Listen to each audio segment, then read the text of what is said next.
9:36 AM 10 सितंबर 1997 राजस्थान। वो एक ठंडी सुबह थी जब मैंने उसे अपनी चौखट पर आस भरी नज़र से देखा था। वो हरे रंग की वर्दी में था, माथे पर पसीना, लेकिन आंखों में बर्फ जैसी ठंडक। उसने मुझे एक नज़र देखा भी नहीं था, बस अपना बैग रखा और कमरे में चला गया, जैसे मैं इस घर की कोई चीज़ हूँ, इंसान नहीं। मैं उसकी बीवी थी, नाम से। हाँ, बस नाम से। उसका नाम कप्तान आरिफ खान था। पूरे गांव में उसकी बहादुरी के किस्से थे, लेकिन मैं सिर्फ उसके चेहरे की एक मुस्कुराहट के लिए तरसती रही। मेरी माँ कहती थी, प्यार धीरे धीरे उतरता है, जैसे बारिश के बाद मिट्टी में खुशबू बैठती है। पर आरिफ साहब तो जैसे खुद ही बारिश में भीगना भूल चुके थे। शादी को 3 महीने हुए थे। वो सिर्फ 5 दिन के लिए आए थे, और वो भी ऐसे जैसे कोई फर्ज निभाने आया हो। वो हर शाम अकेले बैठते, अपनी डायरी पढ़ते, लिखते, और रात को जब मैं कमरे में बात करने के लिए जाती तो सोने का बहाना कर लेते। मुझे पता था किसी और ने उन्हें टूटने पर मजबूर किया है, पर मैं उस टूटी हुई चीज को जोड़ना चाहती थी, बिना सवाल किए, बिना उम्मीद के, बस पूरी वफा से। मैं उनके लिए चाय बनाती, उनके जूते पॉलिश करती, उनका कमरा सजाती, शायद कभी वो देख लें या कम से कम महसूस कर लें कि कोई है जो आज भी उनकी धड़कनों से मोहब्बत करता है। लेकिन वो हर बार अपनी वर्दी पहनते, अपनी बंदूक उठाते और मेरे दिल पर ताला लगाकर लौट जाते। आप फिर कब आएंगे? मैंने पूछा था जब वो स्टेशन जा रहे थे। उन्होंने पलटकर देखा भी नहीं, बस एक लफ्ज़ कहा, मालूम नहीं। अब उस सुबह को 3 महीने हो चुके हैं जब आरिफ साहब चले गए थे। न कोई खत, न कोई खबर। बस हर सुबह मैं दरवाजे की कुंडी यूं ही चेक कर लेती, जैसे शायद वो बिना बताए आ गए हों। गांव की औरतें कहती, शादी को कितने महीने हुए और अभी तक कोई प्यार नहीं दिखा दोनों के बीच। उन्हें क्या बताऊं कि मेरे हिस्से सिर्फ नाम आया है, उसका साथ नहीं। मैंने उन्हें एक चिट्ठी लिखी थी। कप्तान साहब, नमस्ते। आप जहां भी हों ठीक हों, ये दुआ करती हूँ। यहाँ सब कुशल है, सिवाय मेरे दिल के। आपको कुछ नहीं चाहिए मुझसे, ये मैंने समझ लिया है। मगर क्या मुझे इतना भी हक नहीं कि जान सकूं, क्या कभी आपको मेरी ज़रूरत महसूस हुई? मैंने वो चिट्ठी 5 बार लिखा, 2 बार पढ़ा और आखिर में भेजी ही नहीं। कुछ सोचते सोचते फिर एक खत भेज ही दिया, इस आस में कि शायद वो जवाब भेज दें। खुद से तो कोई खत भेजने वाले नहीं थे वो। बहुत याद आ रही है आपकी, बहुत मोहब्बत करती हूँ आपसे, इंतजार कर रही हूँ, जल्दी आइएगा। मैंने ये चंद लफ्ज़ लिखकर भेजे। एक शाम जब मैं चौपाल से लौट रही थी तो डाकिया आया। मेरे नाम का एक खत था। मैंने कांपते हाथों से लिफाफा खोला। उम्मीद थी कि उनका नाम लिखा होगा, आरिफ खान, लेकिन नीचे सिर्फ एक दस्तखत था। खत में 3 लाइनें थीं। तुम्हें जो मिल गया उसके लिए शुक्रगुजार रहो। इंतजार मत करो, प्यार मत करो, क्योंकि मैं अब किसी का नहीं, अपना भी नहीं। उस रात मैं बहुत रोई। मेरे पास अब उनकी कई चीजें थीं, उसका रुमाल और वो दीवार जिस पर उसने अनजाने में अपनी टोपी टांगी थी। मैंने पहली बार उस दीवार से कहा, आपकी ना का जवाब मैं हाँ से दूंगी। आपका इनकार मेरी मोहब्बत कम नहीं कर सकता आरिफ साहब। मैं आपका इंतजार नहीं कर रही, मैं सिर्फ आपकी बीवी होने की लाज रख रही हूँ। उस दिन सुबह कुछ अलग सी थी। आसमान हल्का सुनहरा था और हवा में बेसब्री की खुशबू, जैसे कोई आने वाला हो। हाँ, आने वाले तो थे वहीं जो इस हफ्ते छुट्टी लेकर वापस आ गए थे। मैं आंगन में झाड़ू लगा रही थी जब मोटरसाइकिल की आवाज़ आई। सिर उठाया तो देखा वो आ रहे थे, कप्तान आरिफ खान। वो वही थे, खेत में फायरिंग की प्रैक्टिस करके आ रहे थे। चेहरा थका हुआ, आंखों के नीचे काली छाया और बाजू पर पट्टी बंधी थी। मैं भागकर उनके पास जाना चाहती थी, मगर मेरे कदम वहीं जम गए, क्योंकि उन्होंने मुझे देखा नहीं, सीधा अंदर चले गए। मैंने झिझकते हुए पूछा, चोट कैसे लग गई? वो बूट उतारते हुए बोले, बेख्याली में लग गई, फिक्र मत करो। हल्दी वाला दूध लाऊं? कुछ चाहिए आपको? उन्होंने सिर हिलाया। तन्हाई। रात को दादी ने धीरे से मुझसे कहा, बेटा तू लड़की है, माफ करना सीख। जो खो चुका है उसे प्यार ही लौटा सकता है। मैंने आंसू पीकर जवाब दिया, मैं कब नाराज हूं उनसे दादी। मैं तो सिर्फ चाहती हूं कि वो मुझे एक बार अपना कहें, सिर्फ एक बार। अगले दिन मैंने उनके लिए हलवा बनाया। गुड़, घी और इलायची का स्वाद वही था जो उनकी माँ बनाती थी। मैंने थाली कमरे में रख दी। कुछ देर बाद देखा थाली खाली थी। दिल में थोड़ी सी उम्मीद जगी, मगर फिर देखा वो खाली थाली बाहर फेंकी गई थी। रात को उनकी आवाज़ आई, कमरे से, नींद में। मैंने किसी और से प्यार किया था, उसने धोखा दिया। पर तुम क्यों आई मेरी जिंदगी में? मैं दरवाजे के पीछे खड़ी थी, उनका दर्द सुन रही थी और दुआ कर रही थी, या अल्लाह इनके दिल की हर दरार में मेरा नाम भर दे। सुबह की हवा ठंडी थी और आसमान एकदम फीका। मैं आंगन में पानी भर रही थी जब देखा वो अपनी बाँह पकड़े हुए बाहर आ रहे थे। चोट शायद फिर से खुल गई थी। रुकिए, खून बह रहा है। मैं बिना पूछे आगे बढ़ गई। उन्होंने कुछ नहीं कहा, ना रोका ना टोका। मैंने उन्हें चारपाई पर बैठाया, चुपचाप अंदर से मरहम और पट्टी ले आई। पहली बार मैं उनके इतने करीब थी। उनका चेहरा थकान से भरा था। जख्म पर हल्के से हाथ रखते ही उन्होंने आंखें बंद कर लीं, शायद तकलीफ से या शायद मेरे स्पर्श से। दर्द हो रहा है? मैंने फुसफुसाते हुए पूछा। उन्होंने सिर हल्का सा हिलाया, ना हाँ ना ना। मैं धीरे धीरे पट्टी बांधती रही। हर मोड़ पर, हर लपेट में एक दुआ बांधती मैंने कि ये दर्द सिर्फ उनके जिस्म का ना रहे, बल्कि उनके दिल से भी चला जाए। मैंने देखा, उनका चेहरा अब शांत था, आंखें अब भी बंद, जैसे बहुत दिनों बाद किसी ने उन्हें छू कर सुकून दिया हो। जब पट्टी खत्म हो गई, मैं उठने लगी। तभी उन्होंने पहली बार मेरे हाथ को थामा।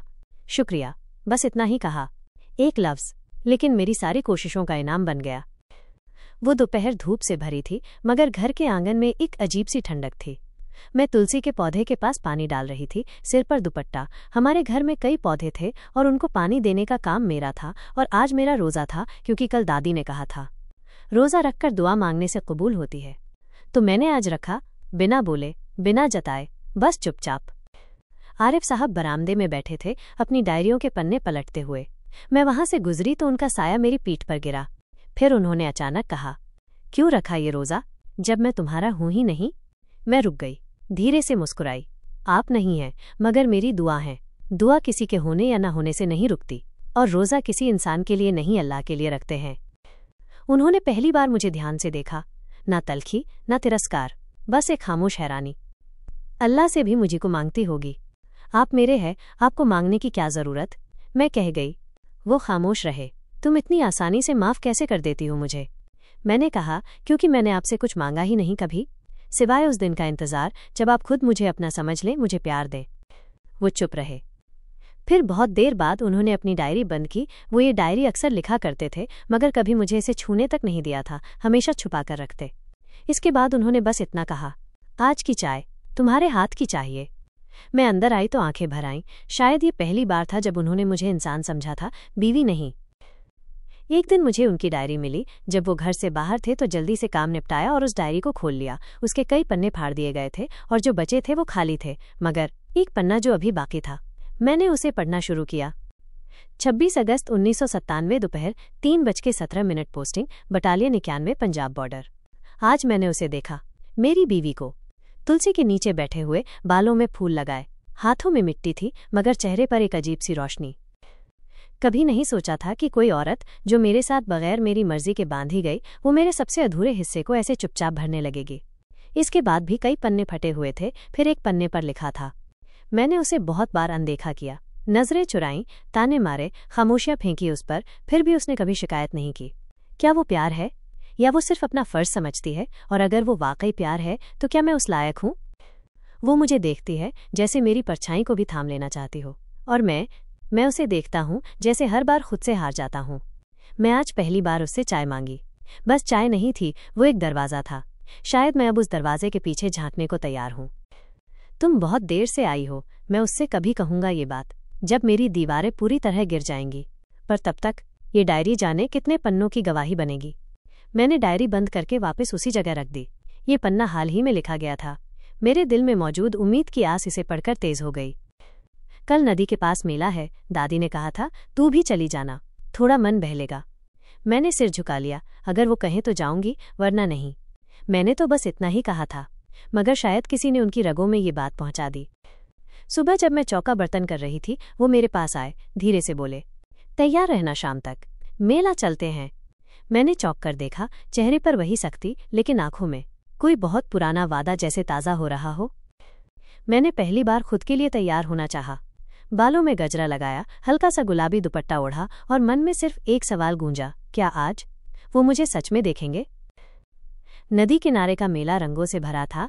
बच्चे झूले झूल रहे थे, चूड़ी वालियां आवाज़ लगा रही थीं, और वो मेरे साथ खड़े थे, खामोश मगर मौजूद। उन्होंने मुझे देखा तो सही, मगर मेरी तारीफ भी नहीं की जिसकी मुझे उम्मीद थी। उन्होंने अचानक मेरी ओर देखा और कहा, कुछ चाहिए तुम्हें? मैंने नज़रें नीची कर लीं। नहीं, बस इतना कि ये पल ठहर जाए। वो थोड़ा मुस्कुराए, रब से मांग लो, ठहराने की चीज़ वही देता है। वो पहली बार चलते चलते मेरे पास इतने करीब आ गए थे कि हमारी परछाइयाँ एक दूसरे में घुल गईं। अच्छी लग रही हो, उन्होंने कहा। उनका कहना था और मेरा दिल बाग बाग हो गया। मैं शर्माते हुए मुस्कुराने लगी। मेला घूमने के बाद वापसी में मौसम फिर से बिगड़ गया था। बादल नीले नहीं, अब थोड़े स्याह हो चले थे। हवा में ठंडक थी और पेड़ों से पत्ते जमीन पर गिरने लगे थे, जैसे वो भी किसी इंतजार में थककर झुक गए हों। हमें बारिश ने घेर लिया। कच्चे रास्ते पर मोटरसाइकिल स्लिप होने लगी थी और फिर हम एक पुरानी सी झोंपड़ी में रुक गए। टपकती हुई छत, भीगी मिट्टी की खुशबू और दीवारों पर वक्त की झुर्रियां। वो चुपचाप बैठे थे, घुटनों के बल सिर झुकाए हुए। मैंने उन्हें एक सूखा कपड़ा देना चाहा तो उन्होंने धीरे से कहा, बैठो, मुझे कुछ कहना है। मैं वहीं थोड़ी दूर बैठ गई। दूर क्योंकि अभी भी उनके और मेरे बीच वो दीवारें खड़ी थीं जो मैंने नहीं बनाई थीं, बस झेली थीं। मैं तुमसे इसलिए दूर रहा क्योंकि मैं अब भी एक साया हूं, उस लड़की का जो मुझे बीच मैदान में छोड़कर चली गई। उनकी आवाज़ टूटी हुई थी, जैसे किसी बंदूक के बाद बचा हुआ खाली खोल। मैंने उससे शादी का वादा किया था। वो कहती थी एक फौजी से इश्क करना मजाक नहीं होता, और फिर उसने किसी और से शादी कर ली, मेरी छुट्टी से एक दिन पहले। मैं तकलीफ में था, मूव ऑन नहीं कर पाया। वो अब मेरी तरफ नहीं देख रहे थे। उसके धोखे के बाद मैंने किसी लड़की की आंखों में देखना छोड़ दिया। लेकिन तुमने मेरी खामोशियों से बात करना शुरू किया। बिना कोई सवाल किए तुम बस रुकी रहीं। मैंने धीरे से पूछा, और अब? उन्होंने मेरी तरफ देखा। अब लगता है शायद मैं फिर से जी सकता हूं। अगर तुम चाहो तो मैं अब आगे बढ़ूंगा तुम्हारे साथ। उस झोंपड़ी की दीवारें गवाह बनी जब पहली बार उन्होंने मेरा हाथ थामा। ना कोई वादा, ना इजहार, बस एक टूटे दिल का पहली बार हौले से कहना, रुको, अभी मत जाओ, मैं ठीक हो रहा हूं। झोंपड़ी से घर तक का सफर जैसे एक नई शुरुआत का रास्ता बन गया था। ना वो पहले जैसे खामोश थे, ना मैं पहले जैसी डरी हुई। वो अब भी कम बोलते थे, मगर जब बोलते थे उनके लफ्जों में सख्ती की जगह नरमी थी और जरा प्यार भी। दूसरे दिन सुबह वर्दी प्रेस हो चुकी थी, बूट चमक रहे थे, बैग तैयार था। दादी ने दूर से आंचल आंखों पर रखा। मैं चुपचाप पानी का गिलास थमा आई।